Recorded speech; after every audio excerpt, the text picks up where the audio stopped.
Ta majesté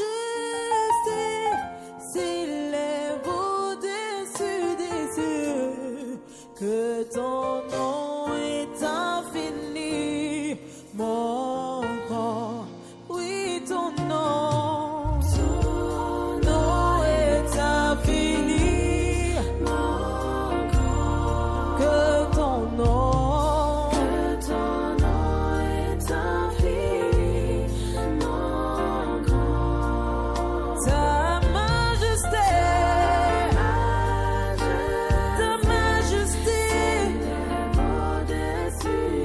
chantons-le. Bienvenue dans notre émission Prophetic Voice. Nous vous saluons dans le précieux nom de notre Seigneur Jésus-Christ. Aujourd'hui, nous avons pour thème la prophétie très détaillée. Dans la Bible, nous avons ce qu'on appelle les prophéties standards. Une prophétie standard, c'est une prophétie qui contient 2, 3 ou alors 4 détails. C'est l'exemple de la prophétie messianique, Ésaïe chapitre 7 au verset 14. Voici le signe que vous donnera l'Éternel. La Vierge sera enceinte, elle enfantera un fils et on lui donnera le nom d'Emmanuel. C'est aussi le cas de la prophétie messianique de Michée, Michée chapitre 7 au verset 2. Et toi, Bethléem Ephrata, petite entre les milliers de Juda, de toi naîtra pour moi celui qui dominera sur Israël et dont l'origine remonte aux temps anciens, au temps de l'éternité. Nous voyons que dans ce genre de prophétie, il y a quelques détails, 2, 3 ou alors 4 détails. C'est ce que nous appelons une prophétie standard. Mais il y a aussi d'autres prophéties que nous appelons des prophéties très détaillées.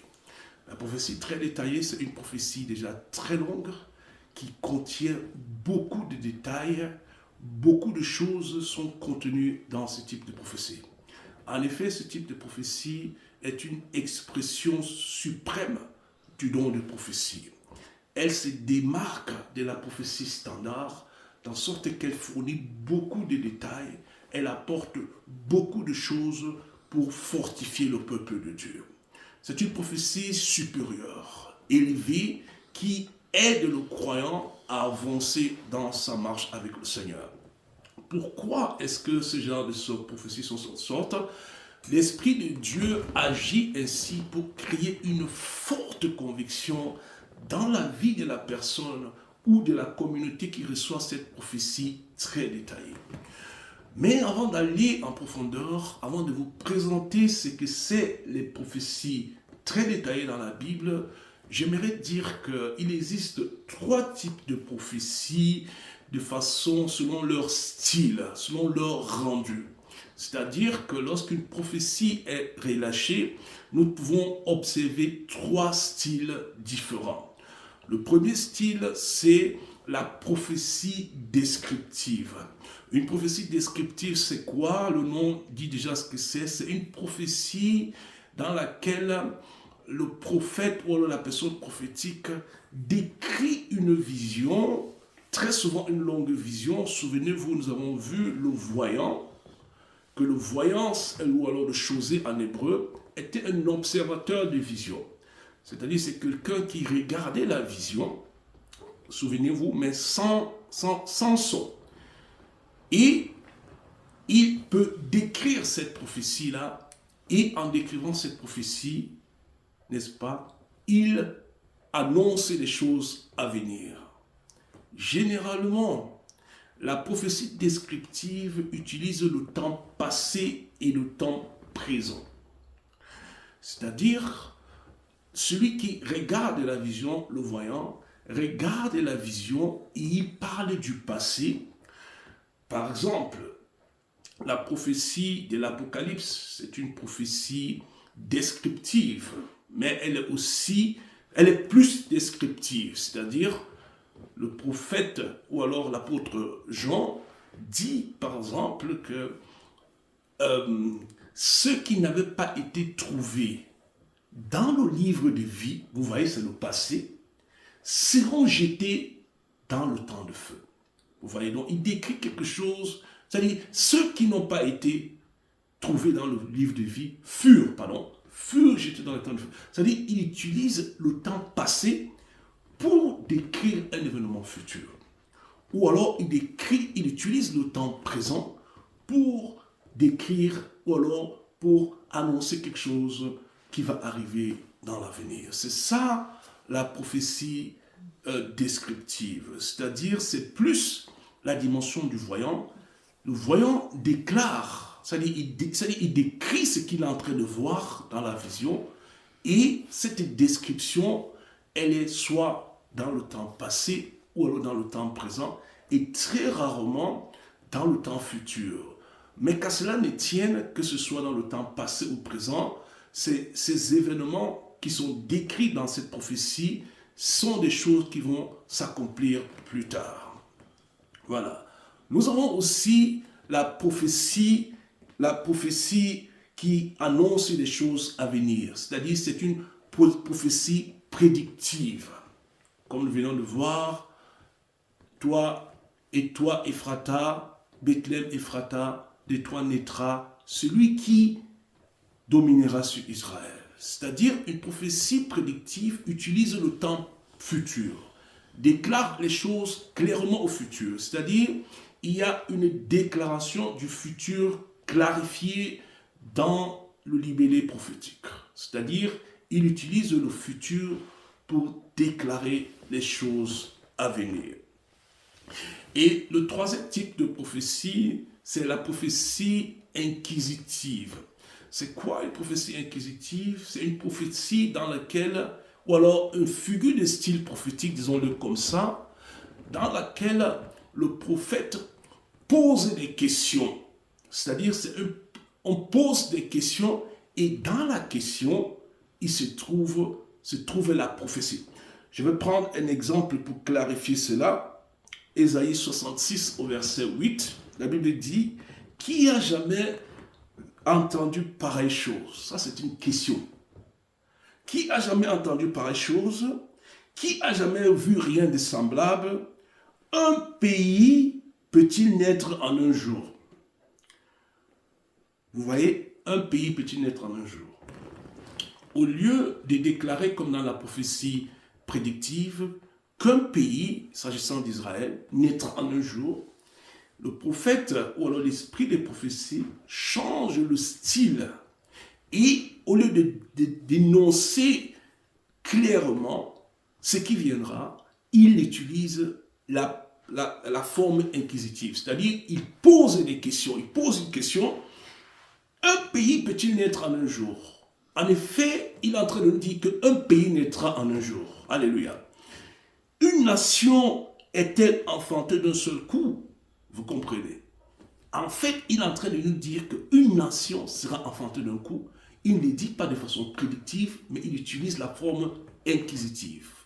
Voilà donc les trois styles de prophétie selon le libellé, selon le type de communication que nous connaissons. Maintenant, je vais vous présenter ce que c'est une prophétie très détaillée. Je vais prendre l'écriture.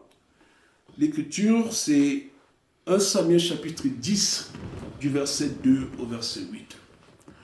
Je ne vais pas tout lire parce que c'est une prophétie quand même assez longue. Je vais lire quelques portions seulement. Nous connaissons tous cette prophétie-là.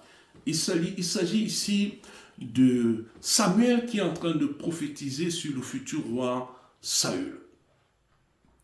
Et nous allons récupérer quelques éléments qui font partie d'une prophétie très détaillée. La Bible dit, « Aujourd'hui, après m'avoir quitté, tu trouveras deux hommes. » Tu trouveras deux hommes. Ici, c'est une prophétie prédictive, c'est-à-dire qu'il utilise clairement la forme future pour déclarer ce qui arrivera. Tu trouveras deux hommes près du sépulcre de Rachel, sur la frontière de Benjamin à Tséclag. Ils te diront, les ânesses que tu es allé chercher sont retrouvées, et voici ton père ne pense plus aux ânesses. Je vais m'arrêter là pour dire que dans l'expression ou alors la formulation d'une prophétie très détaillée, on peut aussi trouver des paroles de connaissance. Ce n'est pas toujours le cas mais de toute façon, le don de prophétie et le don de parole de connaissance travaillent ensemble. Ici, c'est une parole de connaissance. Il lui dit, les ânesses que tu es venu chercher ont été retrouvées. Donc, ça, ce n'est pas une prophétie, mais c'est plutôt une parole de connaissance. Parole de connaissance se rapporte soit dans le passé ou alors au présent.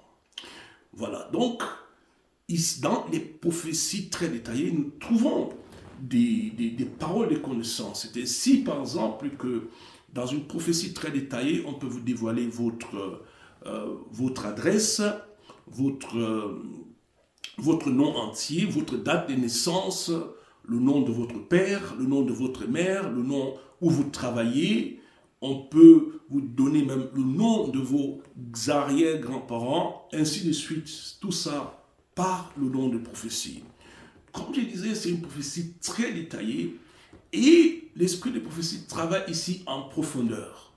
Ne s'arrange pas juste à donner 2 ou 3 détails, mais entre vraiment en profondeur, c'est-à-dire donne ce que moi j'appellerais le conseil de Dieu. Vous vous souvenez, Jérémie avait dit, en fait Dieu dit par Jérémie chapitre 23, verset 18, que mais qui est-ce qui a participé au conseil de Dieu? Le conseil de Dieu pour toi, c'est ce que Dieu a décidé pour toi. C'est-à-dire que c'est dans ce cas de figure, l'esprit de prophétie récupère tout ce que Dieu a prévu pour toi et te le donne de façon très détaillée. La prophétie continue, ici dans ça, il dit, mais il est en peine de vous. Que dois-je faire au sujet de mon fils? Voilà, je vais m'arrêter ici. Vous pouvez continuer de lire à la maison, vous pouvez continuer plus tard, parce que si nous passons le temps à lire toutes ces prophéties, parce que ce sera très long. Comme je disais, une prophétie très détaillée, comme le nom le dit, c'est une prophétie longue, une prophétie qui te donne beaucoup de détails, beaucoup de choses qui concernent ton avenir, aussi ton passé, peut-être même des choses que tu ne connaissais pas dans ta vie. C'est une façon vraiment supérieure d'exercer le don de prophétie. Vous voyez que nous nous démarquons définitivement de la prophétie standard. Ce n'est pas que la prophétie standard n'est pas puissante. Non, non, non, elle est aussi puissante. Alléluia. Mais ici, il s'agit d'un autre travail ou alors d'une autre dimension de l'exercice du don de prophétie. Une prophétie très détaillée. L'esprit de prophétie s'en va ici chercher des informations dans le futur, entre autres dans le livre de la vérité, pour exposer à la personne ou alors la communauté qui reçoit. C'est une façon supérieure d'encourager le peuple de Dieu. Donner les détails dans le passé et dans le futur pour fortifier cette personne, pour remettre la personne en confiance et savoir que si Dieu me donne autant de détails, Dieu accomplira également ce qu'il a déclaré. Ces types de prophéties sont, je dirais, relativement rares, bien aimés, mais comme nous le voyons dans la Bible, ces prophéties-là existent. Donc nous, par la grâce de Dieu, nous devons nous efforcer à relâcher des prophéties très détaillées. Je dis, il n'y a rien de mal à déclarer des prophéties standards, mais nous devons aspirer à la prophétie très détaillée. Les fils de Corée disent que ma langue soit comme la plume d'un habile écrivain. Ça, c'est Psaume 45, verset 2. Les fils de Corée, ce sont les fils de cet homme qui s'était levé contre Moïse, qui s'appelait Corée dans le livre de Nombre, et qui avait défié Moïse, comme pour dire, en fait c'était un lévite, il disait, est-ce que Dieu parlait seulement par Moïse? Il s'était levé contre l'autorité de Moïse, et Dieu l'avait puni. En fait, vous connaissez bien l'histoire, la terre s'était ouverte, et Corée avait été englouti. Mais la Bible dit que les fils de Corée ne moururent point parce que dans la Torah, il était interdit de faire mourir les pères, ou les parents pour le péché des fils et les péchés des fils fait mourir les parents pour les péchés des fils, vice-versa. Donc les fils de Corée ne moururent point et ils sont devenus des grands psalmistes. Déjà, vous voyez, les psaumes, à partir du psaume 80, ça c'est les psaumes 82, 83, etc. Ça, ce sont les psaumes des fils de Corée qui étaient aussi des prophètes. Comme je vous l'ai dit, les psaumes, sont des livres, c'est un livre très prophétique. Donc, les fils de Corée disent que ma langue, vous savez, l'expression prophétique, c'est la langue. Le don de prophétie, bien aimé, c'est un don vocal. C'est un don qui est exercé par la bouche, par la langue. Il dit que sa langue soit comme la plume d'un habile écrivain. Et vous connaissez les écrivains, les habiles écrivains, c'est ce qu'on appelle, les best-sellers. Ils écrivent des livres et leurs livres sont souvent volumineux.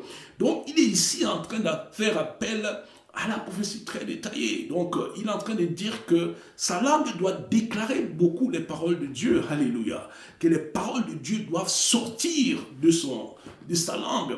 Que sa langue devienne, c'est une métaphore, comme la plume d'un habile écrivain. C'est-à-dire que la prière des fils de Corée était de déclarer le conseil entier de Dieu, de déclarer, c'est-à-dire en abondance, ce que Dieu avait en réserve pour son peuple. Alléluia. Souvenez-vous des deux témoins de l'Apocalypse. Apocalypse chapitre 11. La Bible parle des deux témoins, ou alors si vous voulez, les deux prophètes, qui vont prophétiser pendant 1260 jours. 1260 jours, c'est 3 ans et demi. Imaginez-vous, bien-aimés, quelqu'un qui prophétise, ou alors deux personnes qui prophétisent pendant 1260 jours. 3 ans et demi non-stop. Donc, Dieu annonce que la prophétie très détaillée sera de nouveau en mode.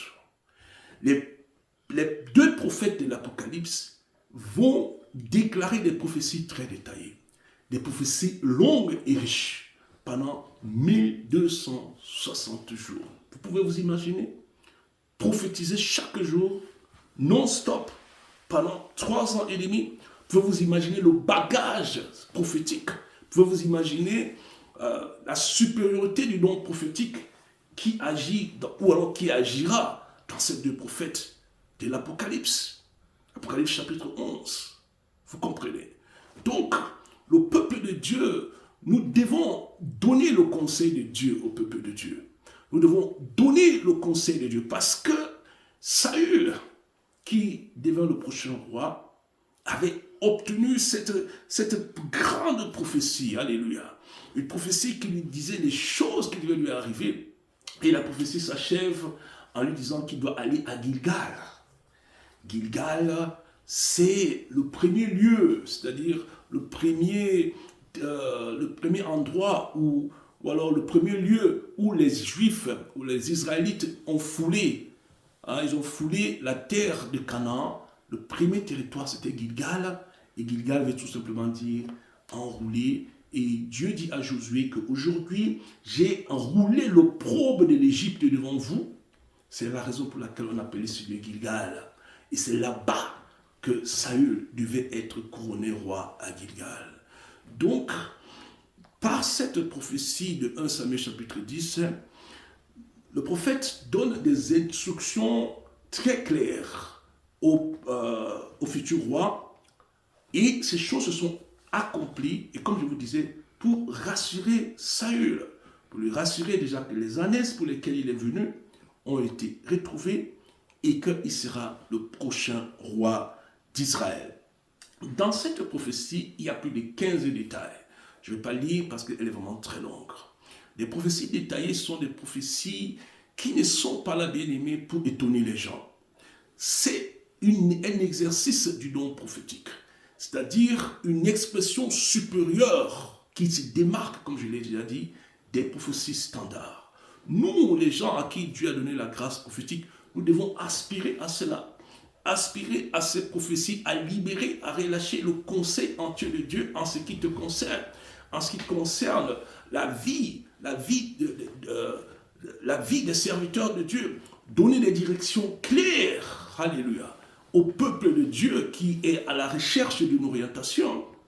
Vous comprenez? Parce que nous tous, nous avons besoin du prophétique. Nous ne sommes pas tous appelés à être prophètes en tant qu'enfants de Dieu, mais tous les enfants de Dieu et toutes les églises doivent être prophétiques. Voilà. Jean devait également beaucoup prophétiser. Jean fonctionne dans l'Apocalypse comme un prophète. Il dit dans dans Apocalypse chapitre 10 au verset 11 que j'ai entendu une voix qui me dit de beaucoup prophétiser sur beaucoup de peuples, beaucoup de nations, beaucoup de langues et beaucoup de rois. Ceci après avoir mangé le rouleau qui était justement où se trouvait le contenu de sa prophétie. Voilà. J'aimerais présenter un deuxième type de prophétie très détaillée. Ici, il s'agit de la prophétie qui commence dans l'année chapitre 11 et s'achève dans l'année chapitre 12. Mais je ne veux pas tout lire, parce que tout lire, vous comprenez, c'est très long. Ici, il s'agit de l'ange qui est venu présenter à Daniel le contenu ou alors un extrait du livre de la vérité. On avait déjà parlé du livre de la vérité il y a cela quelques mois. Et c'est une longue prophétie. C'est une prophétie qui a plusieurs versets, au total 58 versets. Il lui dit, Daniel chapitre 11, je vais lire que quelques versets. Maintenant, je vais te faire connaître la vérité. Voici, il y aura encore 3 rois en Perse, vous voyez. Ici, nous avons affaire à une prophétie prédictive. Elle utilise le futur et elle prédit concrètement, directement, ce qui arrivera. Le 4e amassera plus de richesses que tous les autres, et quand il sera puissant par ses richesses, il soulèvera tout contre le royaume de Javan. Voilà. Ici, c'est une prophétie très détaillée. En fait, il y a beaucoup de détails dans cette prophétie. Vous allez lire vous-même à la maison, Daniel chapitre 11, du premier verset jusqu'à la fin. C'est une seule prophétie, mais très détaillée. Beaucoup de détails qui parlent des royaumes qui viendront après le royaume des Mèdes et des Perses, qu'ensuite viendra le royaume grec, le royaume romain, etc. Donc, par ce type de prophétie, nous sommes vraiment très bénis. Nous sommes bénis pour connaître l'avenir, parce que Dieu aimerait que nous sachions ce qui viendra.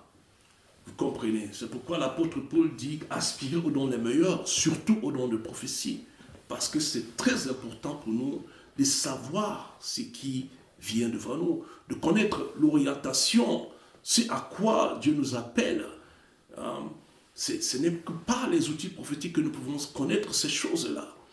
La semaine passée, nous avons parlé de poursuivre la prophétie. On ne peut rien poursuivre si on n'a rien reçu. C'est-à-dire, la prophétie nous donne une orientation pour que nous puissions vraiment nous orienter pour accomplir notre destinée sur la terre. Daniel chapitre 11, du premier verset jusqu'à la fin, c'est une prophétie très détaillée, où il y a vraiment beaucoup de détails.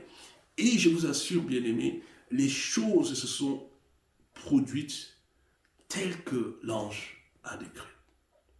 Alléluia. Maintenant, je vais vous présenter la prophétie la plus détaillée de la Bible.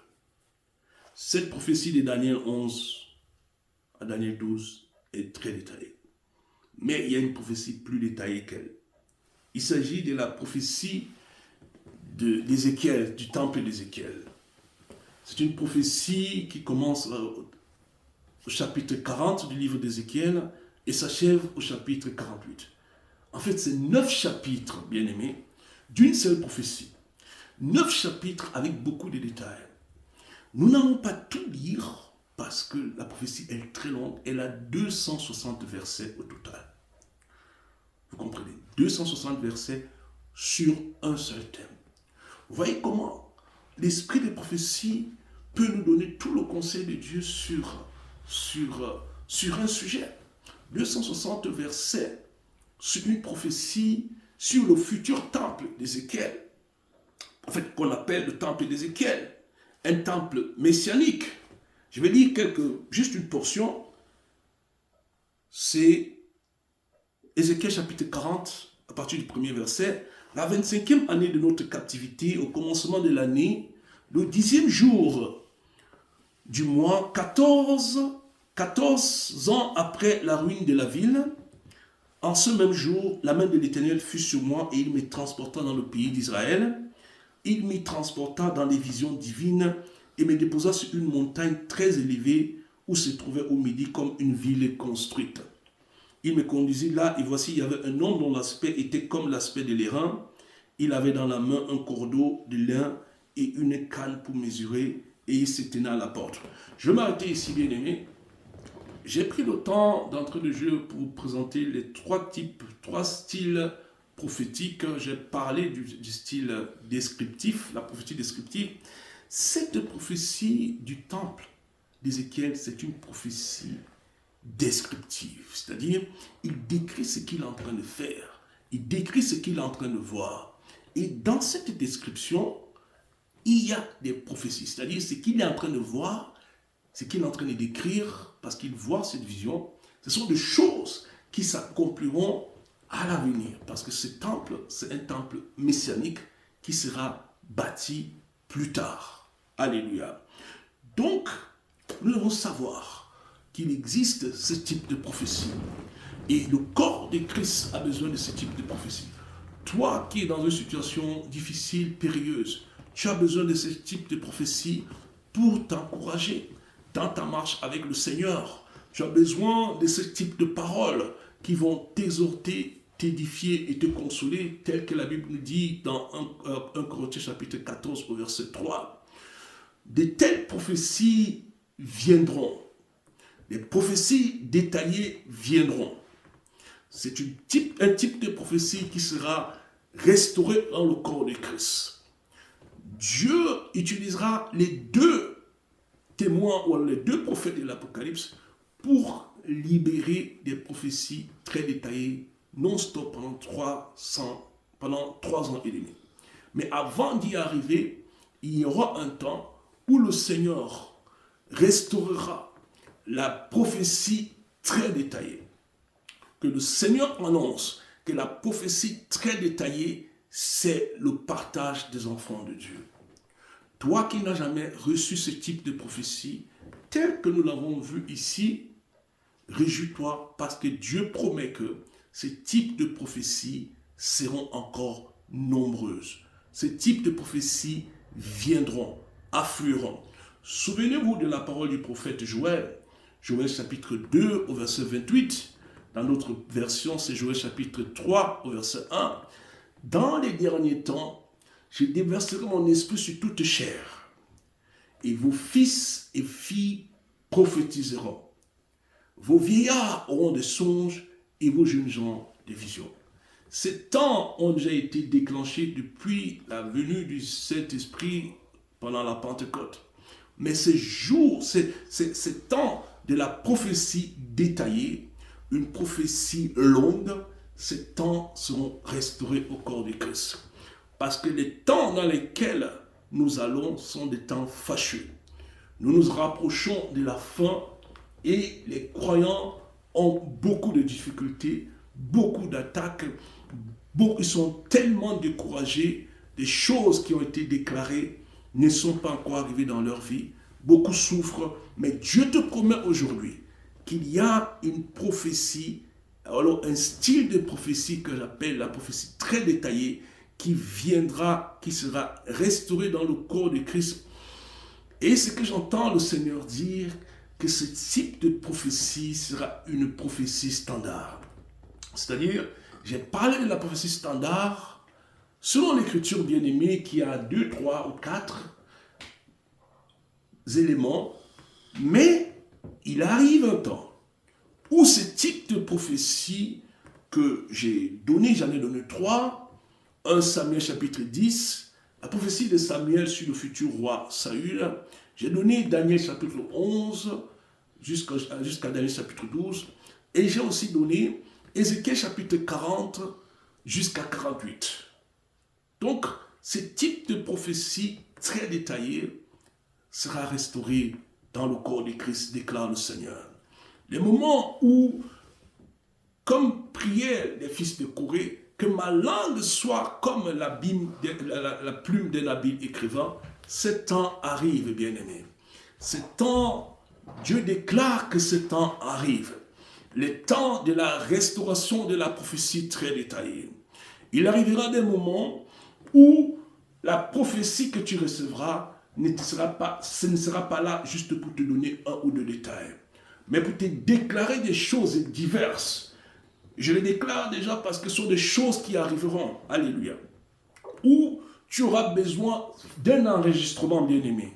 Nous bénissons le Seigneur pour YouTube, les enregistrements que nous avons, parce que le peuple de Dieu recevra beaucoup de paroles prophétiques, et tu auras besoin d'un enregistrement pour pouvoir méditer, réécouter cette prophétie. Ça, c'est ce que j'entends le Seigneur dire. Tu auras besoin de réécouter cette prophétie, parce que l'écouter une fois, tu perdras beaucoup d'éléments. Vous savez, il y a une sœur qui m'avait posé la question, et cette question, j'ai trouvé la question très intéressante. Elle m'a posé la question de savoir, est-ce que tu te souviens de toutes les prophéties que tu donnes? J'ai réfléchi, j'ai dit, non, je ne me souviens pas. Je ne me souviens pas, mais je sais que je me souviens de beaucoup de choses que j'ai dites, mais je ne me souviens pas de tout ce que j'ai dit. Je sais que je parle sous inspiration, mais en ce qui concerne le fait de savoir de A à Z ce que j'ai dit, je ne peux pas, je ne sais pas. Donc, réjouis-toi, toi qui suis ce message. Hein? Ce temps de la restauration de la prophétie très détaillée, parce que les choses qui sont décrites dans la Bible sont censées venir, sont censées entrer dans le corps de Christ. Et ces choses feront très bientôt leur entrée dans le corps de Christ. Où tu auras besoin, où il ne suffira pas d'écouter une seule fois pour comprendre même le contenu, où tu pourras écouter, réécouter ou révisionner pour comprendre, pour recevoir tout le conseil de Dieu. Et ces moments prophétiques, Dieu les annonce déjà maintenant. Toi, tu as reçu beaucoup de courtes prophéties, je peux dire comme ça. Les courtes prophéties ne sont pas mauvaises, mais tu dois t'attendre aux prophéties très détaillées, où on te donnera des détails précis de ton passé, des détails précis dans l'avenir, et cette chose-là qui te sera donnée comme prophétie, c'est seulement pour t'encourager. Ce n'est pas pour faire le show, ce n'est pas pour montrer que l'homme de Dieu qui est en train de donner cette prophétie est un grand homme de Dieu. Je déclare tout simplement qu'il ramène ce type de prophétie dans l'Église. Ce type de prophétie où tout le conseil de Dieu, des détails très profonds sont donnés au peuple de Dieu ou à des communautés pour les faire avancer. Parce qu'il y a beaucoup de personnes qui sont stagnantes.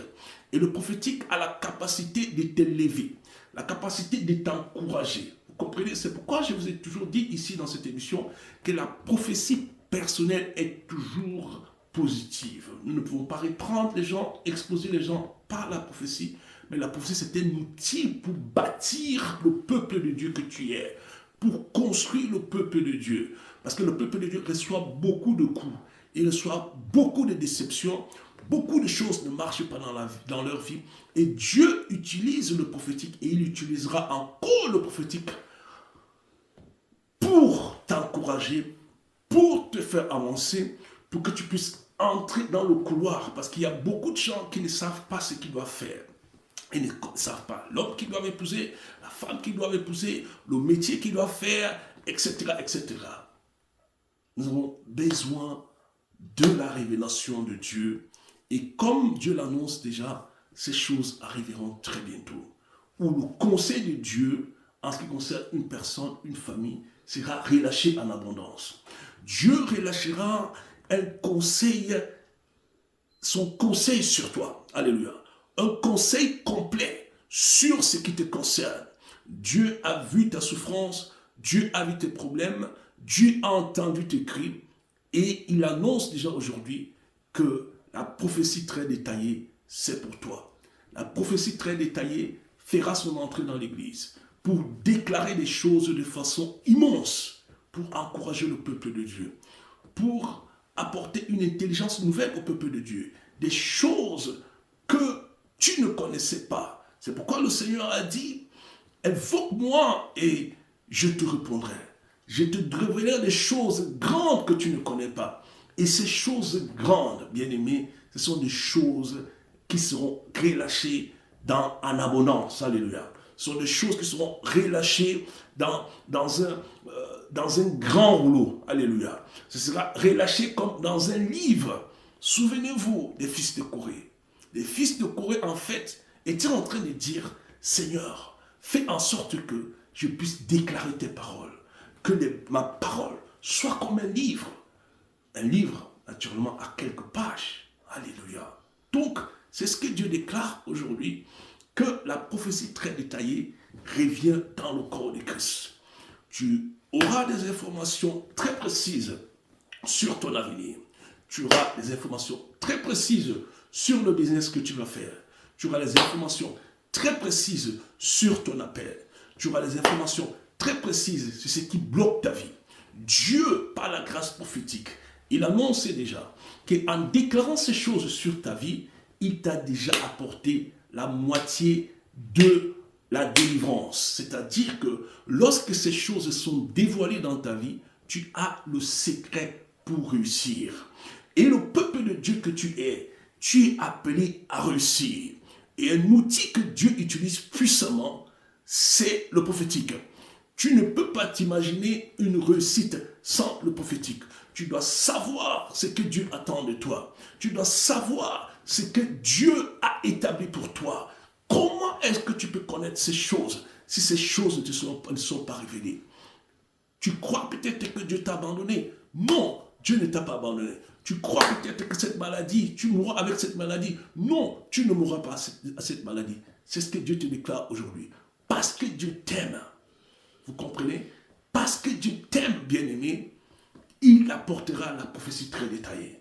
Pour te détailler. En effet, la prophétie détaillée, ou alors très détaillée, c'est une expression de l'amour de Dieu vis-à-vis de toi.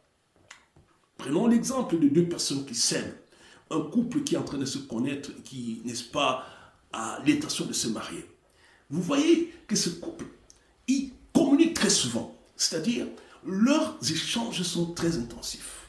C'est-à-dire, ils parlent le matin, ils parlent à midi, ils parlent l'après-midi, ils parlent le soir. C'est-à-dire que si on réunit leur conversation, peut-être d'une semaine, ça peut déjà faire un livre. Et c'est la même chose, parce que Dieu t'aime et il aimerait te dire beaucoup de choses. Et ces choses-là, il te l'annonce déjà, qu'il te les donnera dans une prophétie très détaillée. La prophétie très détaillée fait déjà son entrée dans le corps de Christ. Cette prophétie, elle est, je vous l'ai montré dans la Bible, et Dieu me montre déjà que cette prophétie très détaillée arrive dans le corps de Christ. Peuple de Dieu, réjouis-toi parce que Dieu a de bonnes choses à te dire. Tu recevras des paroles très claires, très détaillées sur ton avenir, sur ton passé, des choses que tu ne connais pas. Parce que Dieu a promis de te révéler des choses que tu ne connais pas. Et Dieu, en te donnant ce verset, Jérémie chapitre 33, verset 3, il a prévu la prophétie très détaillée à l'intérieur pour te détailler, te déballer des choses que tu ne connais pas. Dieu me dit déjà de parler à ceux-là qui ont des rêves. Des rêves font aussi partie de la prophétie très détaillée. Souvenez-vous du prophète rêveur. Le prophète rêveur, c'est celui qui reçoit ses révélations par les rêves. Dieu me dit de déclarer que des gens auront des rêves très prophétiques, des longs rêves avec des détails très précis, des détails très précis. Et je déclare encore ces choses-là que quand tu te réveilleras de ce songe, tu te souviendras de tous les détails. Et c'est ainsi que Dieu bâtira ta vie, bâtira ta famille, bâtira ta communauté et bâtira le corps de Christ. Cette prophétie très détaillée c'est un outil que le Seigneur relâche. Il relâche cela pour aider le peuple de Dieu en cette fin de temps. Le temps de la prophétie standard, je le déclare, est révolu. Voici venu le temps, le cycle, disons-le comme ça, le cycle de la prophétie très détaillée. Peuple de Dieu, réjouis-toi à obtenir tout le conseil de Dieu en ce qui concerne le problème qui te dérange. Le problème qui te dérange est monté jusqu'à Dieu et Dieu relâchera la prophétie très détaillée. Soit dans les rêves, soit dans le don de prophétie, par aller déclarer les oracles de Dieu. Tu es plus que vainqueur parce que Dieu a prévu la prophétie très détaillée pour toi, pour t'aider à avancer dans ta vie parce que Dieu t'aime. Il ne veut pas te perdre. C'est pourquoi il déclare que le cycle de la prophétie très détaillée commence. Et cela entre dans le corps de Christ pour soutenir le peuple de Dieu. Toi qui es affaibli, réjouis-toi, parce que Dieu te dira de bonnes choses. Et ce ne seront pas des courtes paroles, ce seront de longues paroles pour te dire des choses que tu n'as jamais entendues. La Bible dit que ce sont des choses que l'œil n'a point vues, des choses que l'oreille n'a point entendues, des choses qui ne sont pas montées au cœur de l'homme, des choses que Dieu a prévues pour ceux qu'il aime. Tu crois que si Dieu t'aime, il te donne des choses en petite quantité? Non. Quand Dieu aime, il te donne en grande quantité. Et notre Dieu, c'est un bon Père. Réjouis-toi, peuple de Dieu, parce que l'outil de la prophétie très détaillée a été relâché par Dieu et cela entre dans le corps de Christ. Et le peuple de Dieu sera très, très avantagé. Le peuple de Dieu sera très, très fortifié. Je vois des gens qui sont en train de pleurer. Des gens qui sont en train de pleurer. Vous qui pleurez, vous serez consolés par la prophétie. Ouais, c'est ce que la prophétie fait. Consolés aussi. Consolés par des bonnes paroles, des paroles en abondance pour bénir ta vie, pour que tu saches que le Dieu que tu sers, il ne t'a pas abandonné. Le silence de Dieu ne veut pas dire que Dieu t'a abandonné. Le silence de Dieu veut dire qu'il est en train de préparer quelque chose pour toi. Dieu connaît ta vie. Dieu connaît la fin de ta vie. Dieu sait quand est-ce que tu quitteras cette terre. Et Dieu sait ce qu'il doit faire pour que tu puisses être encouragé. Le peuple de Dieu entier a besoin d'encouragement en cette période. Il y a des gens qui sont endeuillés.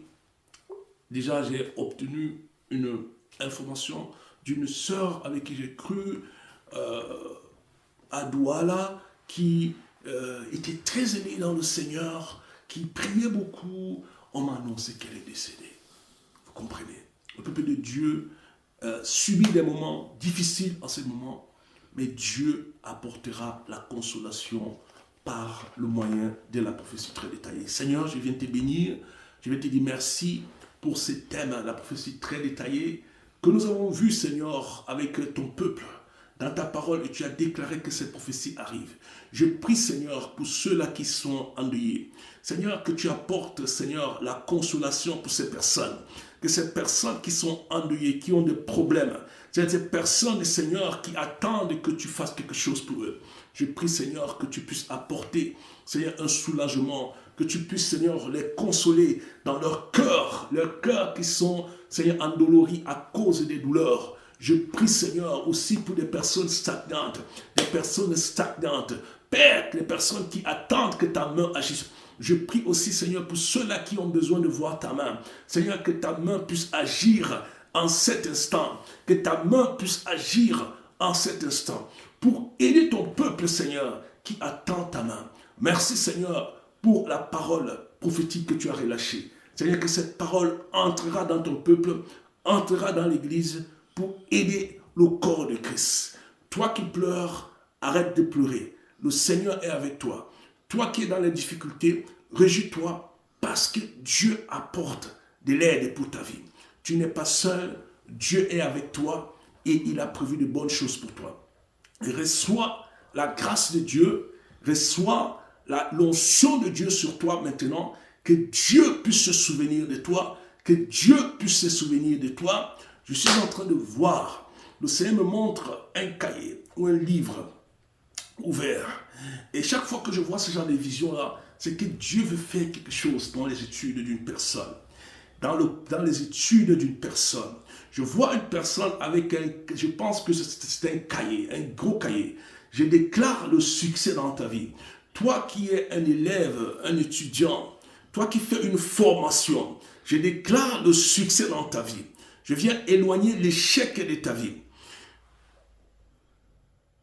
Je déclare comme le prophète Ézéchiel, tel que il avait déclaré sur les ossements desséchés. Je déclare la vie, je déclare le succès pour ceux qui entreront dans une salle d'examen. Recevez votre succès, recevez votre joie, recevez la gloire de Dieu, recevez votre rémunération en cette saison dans le nom de Jésus-Christ. Seigneur, je viens remettre ton peuple entre tes saintes mains et je prie, Seigneur, que la prophétie très détaillée puisse les consoler, les édifier au nom de Jésus-Christ. Amen.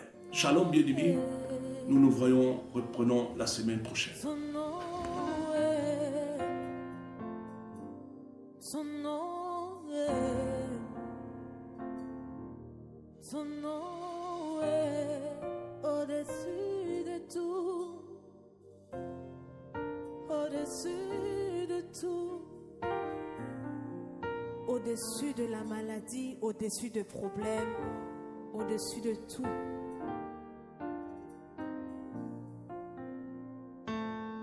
Nom est infiniment grand.